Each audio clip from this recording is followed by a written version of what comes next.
saat ini adalah banjir kiriman karena hujan di gunung. Kita lihat kondisinya tanggul jebol, ya, yang akhirnya membanjiri seluruh masyarakat yang ada di Minasa Kumbang, Kecamatan Sangkalirarun, Kabupaten Aceh Utara. Sekarang ini masyarakat tidak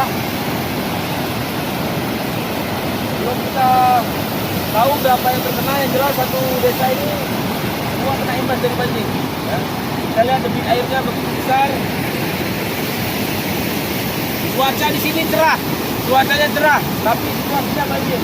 Kita lihat rumah-rumah